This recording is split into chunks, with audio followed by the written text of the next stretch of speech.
খুব দ্রুত সময়ের মধ্যে স্থানীয় সরকার নির্বাচন আয়োজন করা প্রয়োজন এবং এই বিষয়ে সরকারের পক্ষ থেকে কোনো স্পষ্ট বক্তব্য আমরা দুঃখজনকভাবে পাইনি। আমরা আশা করি যে তারা খুব দ্রুত সময়ের মধ্যে টাইমলাইনটা আমাদেরকে দিবে, দেশের জনগণকে দিবে যে কোন কোন সময়ের মধ্যে, যেহেতু কয়েকটি ধাপে স্থানীয় সরকার নির্বাচন হয়, সিটি কর্পোরেশন, পৌরসভা, জেলা, উপজেলা, ইউনিয়ন পরিষদ, এই পুরো টাইমলাইনটা, রূপরেখাটা আমরা দাবি করছি।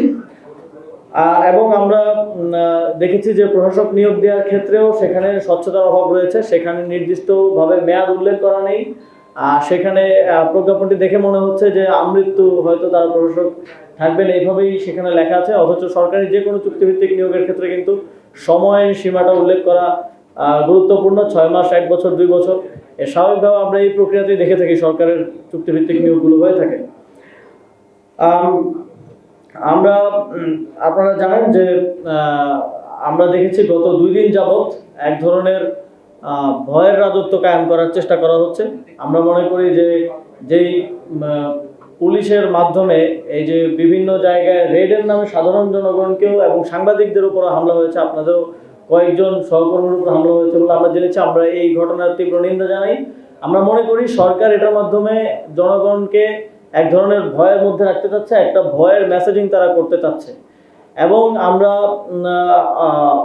শুনেছি যে স্বরাষ্ট্রমন্ত্রী তিনি বলেছেন যে এখন আন্দোলন করা যাবে না, রাস্তা অবরোধ করা যাবে না।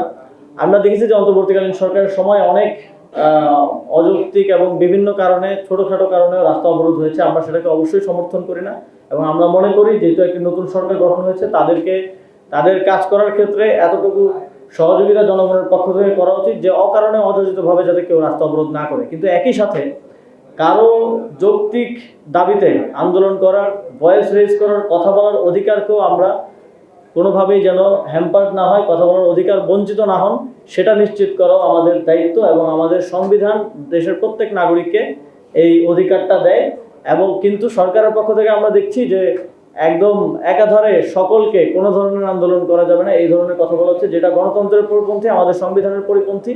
এবং আমরা এই ধরনের অ্যাপ্রোচ আগের সরকারের সময় দেখেছি যে বিরোধী দলমত যে কোনো কিছু নিয়ে নামলেই দলমত নির্বিশেষে সেটার উপর দমন পীড়ন চালানো হতো। তো আমরা সরকারের প্রতি আহ্বান জানাবো, এই জনগণকে বিভিন্ন রেডের নামে হয়রানি করা এবং এই সাংবাদিকদের উপর হামলা, সাধারণ জনগণের উপর হামলা, মারধর অকারণে যথেচ্ছভাবে করা, এগুলো বন্ধ করতে হবে। এবং আমরা জানি যে প্রত্যেকটি থানায় কিন্তু ইনফরমেশন আছে যে কারা মাদকের কারবারি করে, কারা চুরি করে, কারা ছিনতাই করে।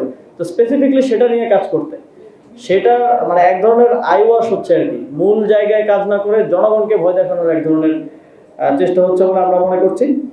আর এর বাইরে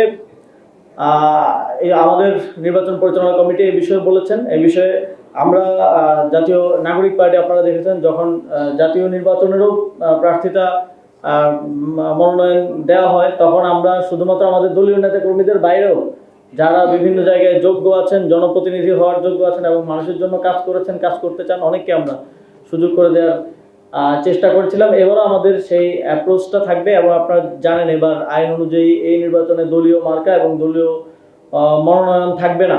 সেক্ষেত্রে এবার ব্যক্তি হিসেবে সবাই নির্বাচনে আসবে এবং জাতীয় নাগরিক পার্টি তাদের নির্দিষ্ট প্রার্থীদের সাথে আমাদের যে সাংগঠনিক সমন্বয়, সেটা করার মাধ্যমে আমরা তাদেরকে সহযোগিতা করব। সেগুলো নির্ধারণ করবে আমাদের এই নির্বাচন পরিচালনা কমিটি।